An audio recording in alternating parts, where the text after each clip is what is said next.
We're here. We made it. We hope that everyone's keeping safe and well. We have a wonderful show today and a very special guest of whom I've known for some time in the professional arena, who has covered much ground here natively in Silicon Valley. I bring to you Tamara Steele. Tamara, welcome to the show. Thank you. I'm excited about being here. It's been a long time. We're very excited to have you. Shall we begin? Yes. Let's chop wood. Who is Tamara Steele? Wow, that's a loaded question. If you had asked me that question 10 years ago, it would have been something totally different from what I'm going to share with you right now. I am at a point in my life where it's what I call the return phase. So, in the beginning, you go to school, you learn, you come out, you earn, and then the last phase is return. And I wish this was an original idea of mine, but I actually heard someone else say this and I was like, bingo, that's me. The return phase is the giving phase. So as you know, I'm an attorney for well over 25 years. I went through obviously all that schooling. That was the learning phase. And then the earning phase, going out there obviously to practice. And then of course, along the way, I acquired some other hats and other titles. And again, went out there to basically earn. Now I'm at a phase where I want to return, meaning I want to give back. And how do I give back? I take the lessons that I've learned along the way, all these years, and I give that back to people, meaning that they can vicariously learn from what I've acquired over the years, if that kind of makes sense. So for example, I'm also a certified life coach and executive coach. And so I take that coaching coupled with, I'm also a licensed minister now. I don't know if you knew that, but I take all my skill sets and I bring it to the table. And that's what I give people, like my learning and my experience, so that they can vicariously learn from me and what I experienced. So fast forward, here I am. I still do my practice of law, but it's different now because it's not like in the beginning stages where you're trying to figure things out. I'm at a point where I could probably do what I do in my sleep. So it allows me to do my coaching / ministry full time. And what you see out there that I put on social media are my retreats. I give women retreats. And so this marks the 10th year, Christopher, that I've been doing this. It's called the Do You Retreat. And that was birthed, back 10 years ago when I had this aha moment and said, you know what? So many women go through life, and men, but I was focusing on women, where they reach a point in their life, they're like, look, I'm successful. I've done all these different things, but I don't feel a sense of satisfaction. And success and satisfaction are two different things. So you might have the degree, you might have the job, you might have the title and various accolades, but are you feeling fulfilled? And so the Do You Retreat is about getting women to get clarity about where they are in life, but really to pursue what they're called to do this lifetime. What's their purpose? Like, why are you even here? And what I find is that so many things open up for the women that participate in the retreat. And so I was like, okay, I'm on to something, because I had coached so many different women over the years that were just like, Tamara, is there something more with my life? Like, there has to be something more. And the retreat allows women to explore the more, whatever that may be. And then of course I recently relaunched my masterclass. It's called the Do You Makeover Masterclass, which allows women to delve even deeper in the topics that we covered during the retreat. And so I'm just excited. I'm excited about women transforming their lives. I'm excited about, just seeing the growth in people. My success right now is really about seeing other people get to the level that they want to get to in life, or achieve that more that I'm talking about. So that's where I'm at right now. I encourage people to, tune in when I do various lives. I typically, on my social media platform, I try to give like an announcement, say, hey, I'm giving a talk on, say, your core beliefs, or I'm giving a talk on finding your values. Any of those type of topics that resonate with people, I try to like put it out there so that they could get a taste of what it is that I do. And then, make that decision if they want to, sign up for something that I'm offering. But yeah, I'm excited just to see change and growth in people right now. Thank you. So I'm in the return phase. Indeed. Indeed. Let's go back some. Yes. We have a little bit of time together today. Bring myself and our audience to Tamara leading her way up to becoming an attorney. And before we go there, yeah, we know when we look around in this present day that we have been in a renaissance. When we look at the vast acceleration for more cultural integration into a manifold number of industries, and we look and see the growth and, quite frankly, the very strong movement of autonomy and independence for women leadership, yes, women governance, more female inclusion. yes. And not only have we seen the want for this, but as a byproduct of these practices, we've seen great success. You have been a practicing attorney for years. Yes. At a time where I can only imagine, and we all can only imagine, it had its fair share of obstacles. Absolutely. Take us back there. Take us back with you. Well, let's start with what even inspired me to pursue law. And I think it would go back to, I would like to say high school, but I really think the seeds were planted even before high school. The seeds were planted. There's two things that really stand out in my childhood. One, watching my parents, who started a business back in 1966, when it was very challenging, as you can imagine, during the civil rights time. And basically seeing them run into different challenges, if you will, not just business, but legal challenges for running a business. And not always having, let's just say, the best legal advice. But I'm proud to say that they're still standing today. The business is still standing. It weathered the storm, but it had to weather a lot of different legal challenges. And so that inspired me so that I could be that one that could step in and be that support legally. And if it wasn't me, I knew enough how to get the right person in there to give them the help that they needed. Two, I think that my ability to get up and speak was identified as a young child. And so I was encouraged, right? So as I mentioned in high school, I thought it started there, but it actually started with my grandmother taking me to church with her. So some people say, well, what does church have to do with it? Well, if you grew up in a traditionally Black church, you're going to go to church with your grandmother. That's just a given.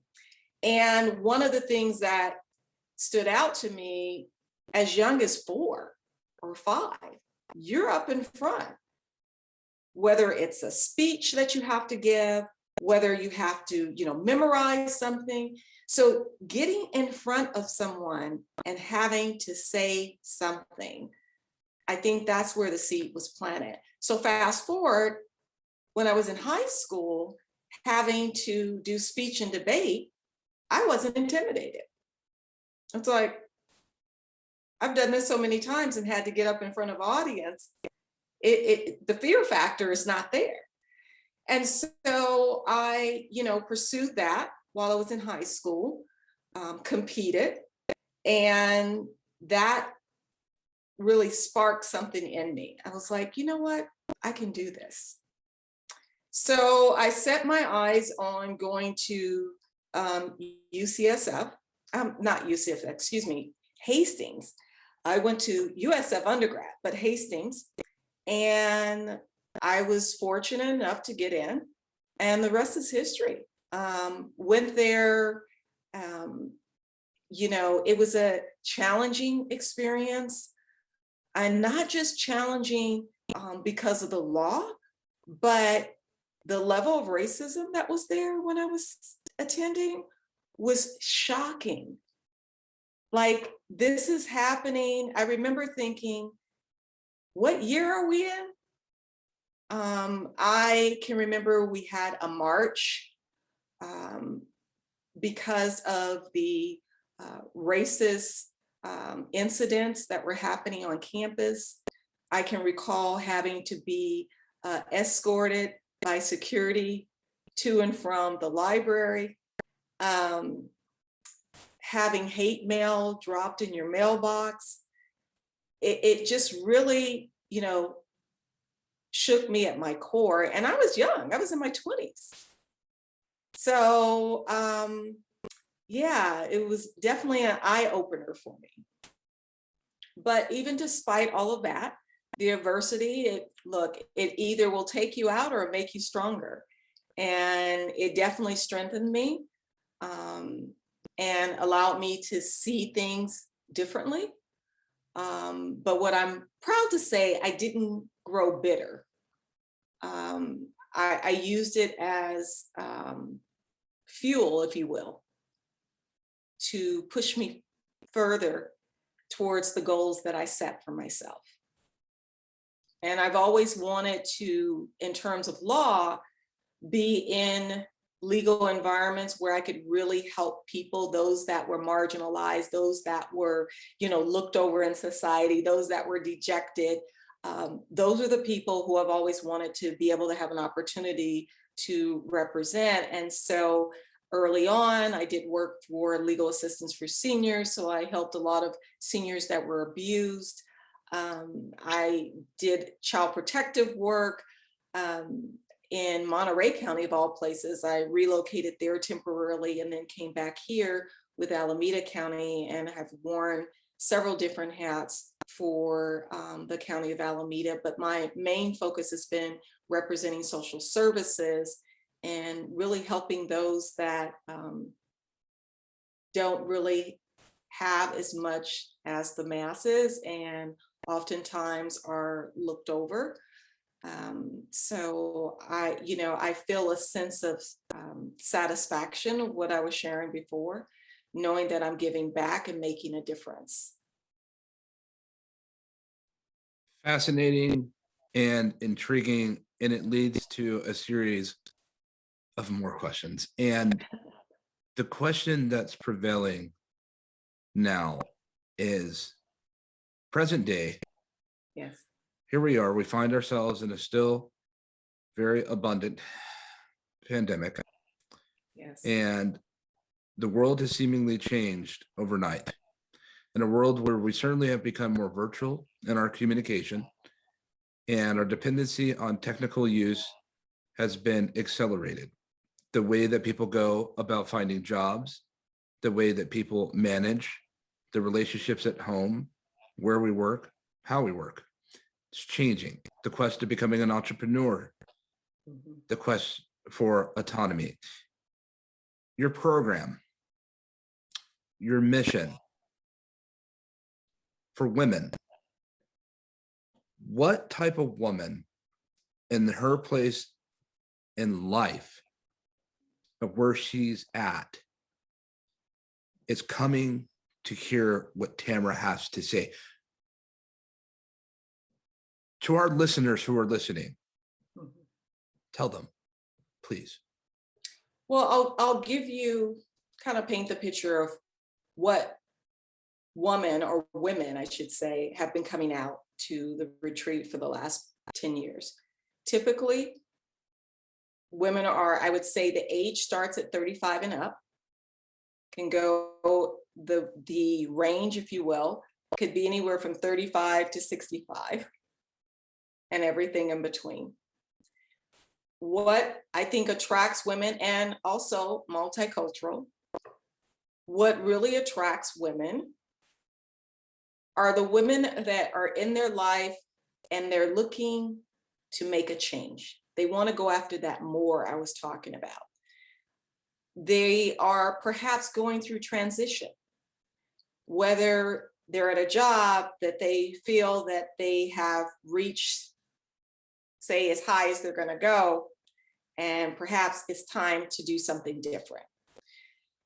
Perhaps it's someone that's looking to retire. Retire doesn't mean stop working these days. It means like, okay, let me explore something else. And when you're at that point, you want to explore something else. It's women who are perhaps in a relationship and they are not sure if it's really for them. And oftentimes what I find is that it's not always about the relationship as it is about where they are personally in their own life. And so they're always looking outside of themselves to see what's wrong. But this retreat gets you to really turn inward, to get the clarity of where you are in life, where you're going, and what's holding you back.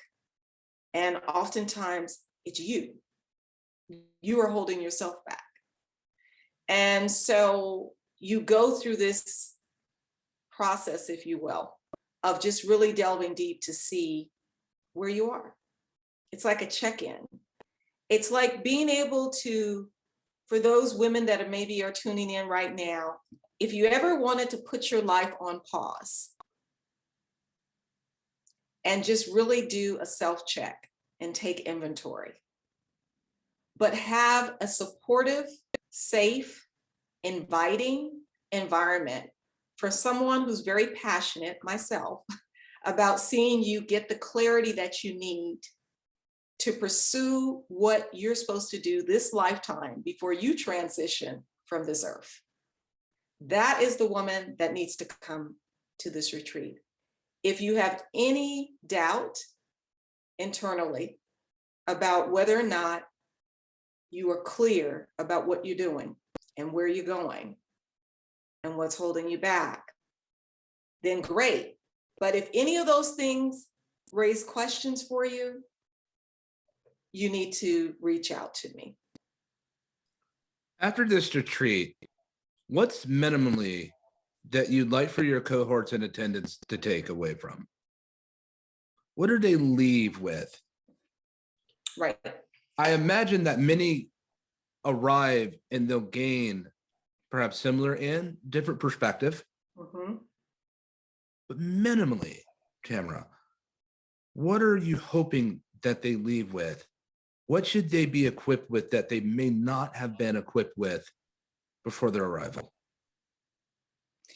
I think realizing that you are an original, and that might sound really simple, but like realizing there is no one else out there like you.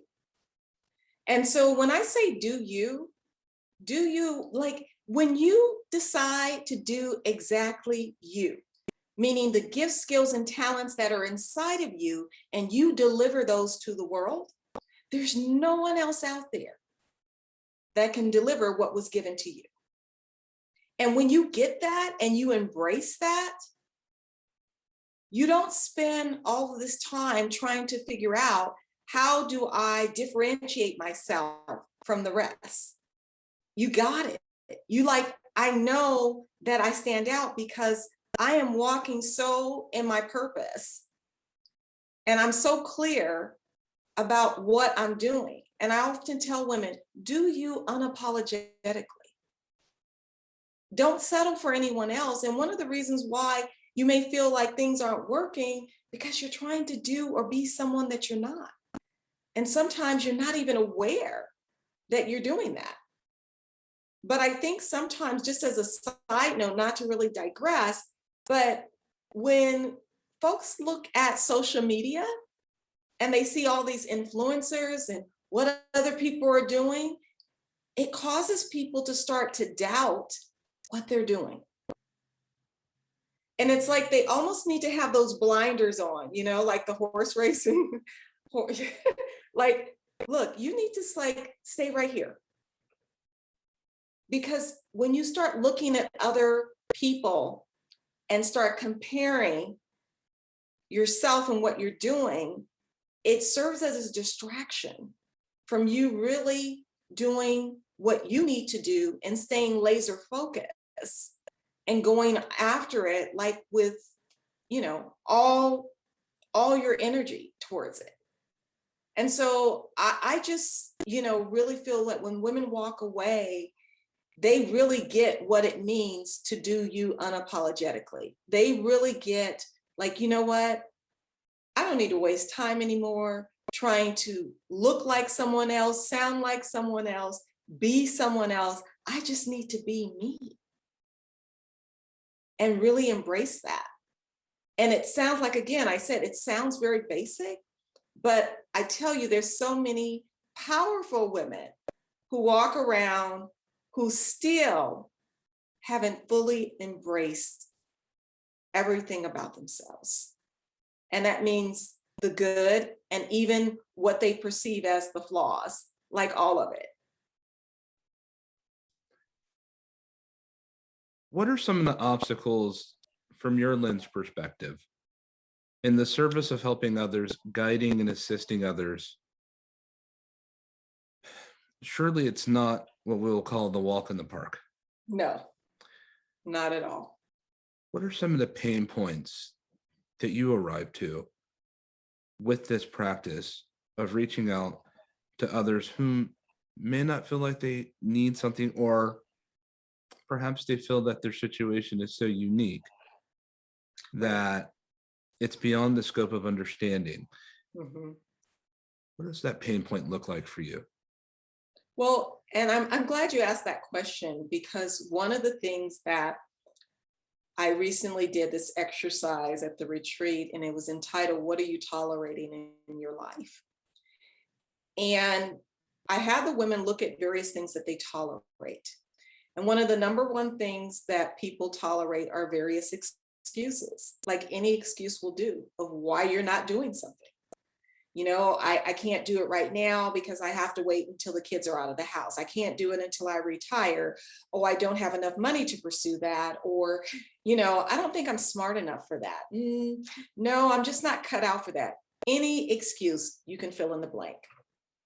But underneath that, it goes deeper. See, when you start talking to people, Christopher, they'll give you a bunch of excuses, right? Or they'll just say, you know, I just have too much on my plate.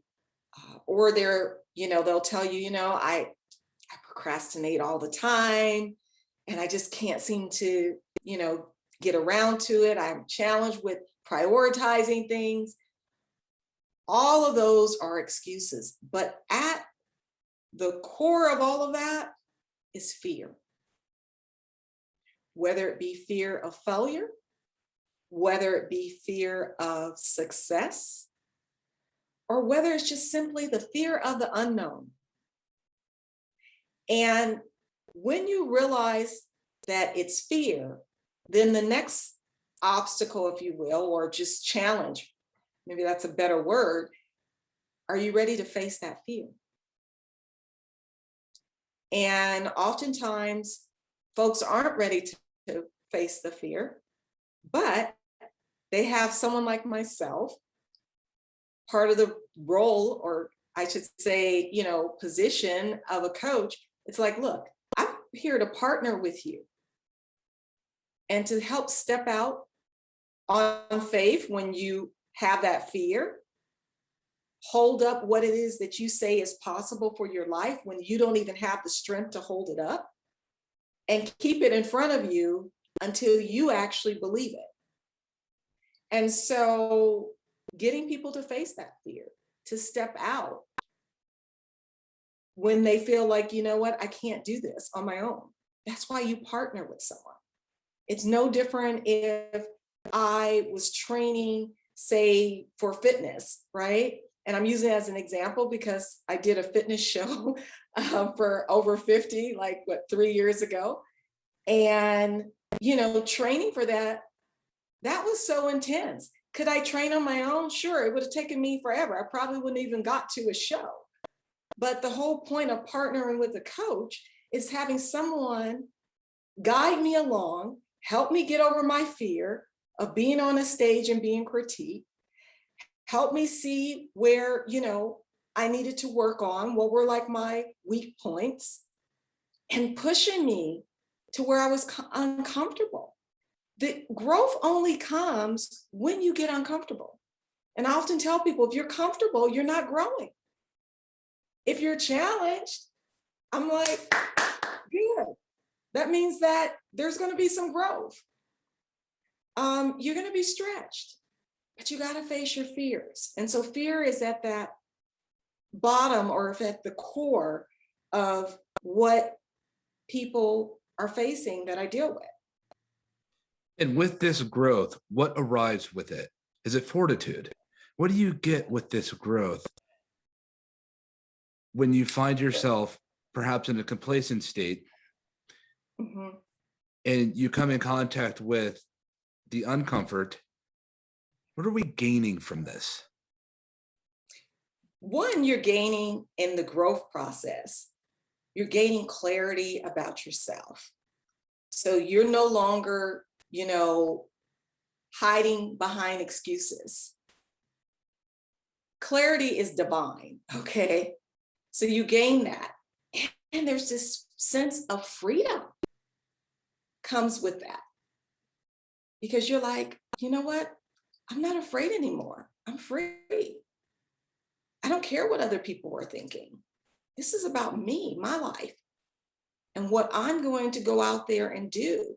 People are waiting on the gifts, skills, and talents that are in me for me to deliver that. That's my purpose.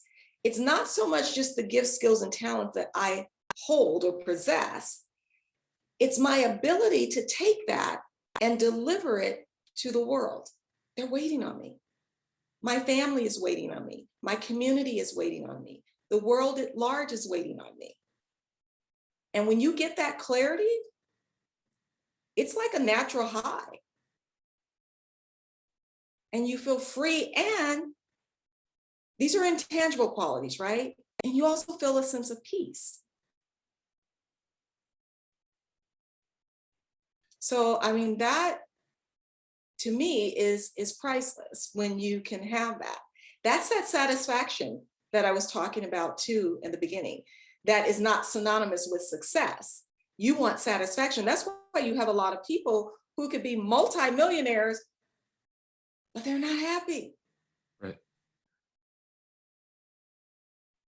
So yeah, the intangibles. Powerful. And thank you for sharing that. I hope everyone in the audience is running with that, with eagle's wings. There's a lot that comes with that. Tamara, let me ask you the flip side of my question. Earlier on, I asked, what are some of the pain points in the service of others? Let's go to the flip side of that question. Sure. What's the reward? What's the reward and the benefit that comes with what you do for others? For me, personally? Yeah. How many lives I can impact? I'm at a point, like I said, when I say the return phase, what I really mean by that, Christopher, is that, don't get me wrong, everyone wants to make money, but it's more than that. It's not like when I first started out, it was like, oh, I can't wait till I can make six figures. And then you make six figures and you still got problems, right? And it's like, it's not like this cure all and you're happy. And then it's like you make multiple six figures and you're like, okay, there's not a difference. And what I realized that when I was making that, say 60,000, my level of happiness didn't necessarily change drastically from when I made more money. So it's not money. And so when you get that and you get to a point where, my needs are taken care of, what do I want? I want to make an impact on people's lives. How many lives have I changed? And not just my own. And that's where I'm at. And what's so exciting about, being in this virtual space is that it's unlimited of how many people you can reach. So for example, with my retreat, I always did destination retreat in, live in person. Well, 2020 pandemic hit, couldn't do a live retreat, postponed it, just had a few women get on Zoom. And then 2021, I was just like, still uncertain about what to do about gatherings. And I said, I'm hiring a virtual planner and I'm having someone do this virtually. And that's what I did. And it was so cool because that meant people who weren't local here could tune in. That means that someone that reached out to me on, I believe, Facebook or Instagram, lady from Virginia was like, love to come. Well, now she can come, right? Because we're virtual. Woman from Colorado, yeah, you can come. And so it allows you to have a greater reach. And that's what it's all about. With this retreat and all that you are covering, for our audience, with the last few questions that we have left together, what are you currently focused on now, and how do we connect with you? Got it. So what I'm focused on right now is my masterclass. It's called the Do You Makeover Masterclass. In fact, doyoumakeovermasterclass.com. And it's a 6-module, 6-week course. Module 1, we dive in deep to really examining your beliefs, because it's important to understand your beliefs because we act based upon our beliefs. And so we need to look at what beliefs are empowering you and what beliefs are perhaps limiting you. And so that's an interesting time just to experience that and delve deep. Sometimes you discover things that you really don't want to discover, but the truth sometimes hurts, but it's good. It's in a good way, right? It's almost like when you're lifting weights, it hurts, but you know that it's going to lead to something good. You're going to form this muscle, right? So we look at your beliefs and see, how they're supporting you and where you are, right? We also have module 2. I call it my RAW project. RAW is an acronym that stands for Realizing Your Authentic Worth. Oftentimes I find that women struggle with trying to figure out, well, what's my worth? What's the value that I bring to the table? What's your value proposition? And we really look at that. And I think that's important because if you don't know your value, you will allow somebody else to put a price tag on you. And oftentimes they will devalue you. And you wonder why you show up places and you're not received the way that you may feel that you should be received. And that's a lot of times because you don't know your true value and your worth. And then we do module 3, it's called Breaking Barriers. We look at those barriers that are standing in the way of you moving forward. Oftentimes those barriers are self-imposed. Just being comfortable in life could serve as a barrier. You have to be willing to get uncomfortable if you want change to happen in your life. And so we look at those barriers. And module 4, we look at your core values. I strongly feel that everyone should know what their core values are. And those core values need to be lined up with your goals. So your goals need to be in alignment with your core values.